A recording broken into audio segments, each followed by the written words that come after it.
लुगवा हमर बूढ़े चाहेला। अरे बहिनचोद का का का का का का बुरा चाहेला।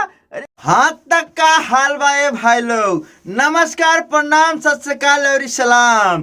आ गनी रमलवन खातिर एगो और मजेदार भरकम भारी वीडियो लेके, जो ना वीडियो में भरपूर मजा पाइबा ए भाई लोग। लेकिन वीडियोवा देखे से पहले ना हमारी एगो रिक्वेस्ट बा कि जे वीडियोवा देखा था अजय हमारा चैनलवा पे नया भाई लोग बाड़े ना, वो चैनलवा के सबसे पहले सब्सक्राइब करी और वीडियोवा के लाइक करी, ठीक बा। कैसी वीडियोवा में बड़ी मजा आवे वाला बा, ठीक बा।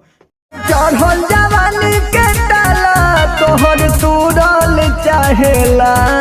चढ़ल जवानी के ताला तुरल चाहेला। तनी फिर से बताओ। चढ़ल जवानी के ताला तोहर तुरल चाहेला।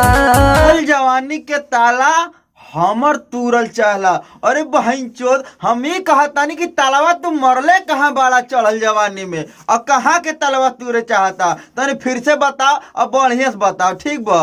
तोहर तुरल चाहेला, हाँ तुरल चाहेला। तुरल चाहेला। अरे बहिनचोद, हम समझ गए नहीं कि चढ़ल जवानी के ताला तोहर तुरे चाहेला, लेकिन अब ना बतेबे तय छोड़े भाई ते ना बताओ। ले तान्या जी तू ही बता देना कि तलवा कहाँ मरले बाड़ू और कहाँ के तूरे के ई बात करता, ठीक बा ना। लुगवा हमर बूढ़े चाहेला।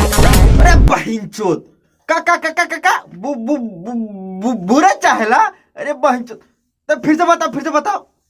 लुगवा हमर बूढ़े चाहेला। अच्छा तो तू तालावा हमें मरले बाड़ू ना, कि ताकि लोगवा तोहार बुरे चाहता तो जबरदस्ती ना करे के हो, ठीक बा ना। का ये भाई ठीक है नु कहता नहीं हो कि सबके भले चाहली, लेकिन फिर भी लोगवा इनके पीछे पड़ल बा, इनकर बुरे मांगता। अब बतावा भाई का कहीं सालवा को समझी नहीं क्या भाई। तनी चला फिर से सुनल जगनवा आवा।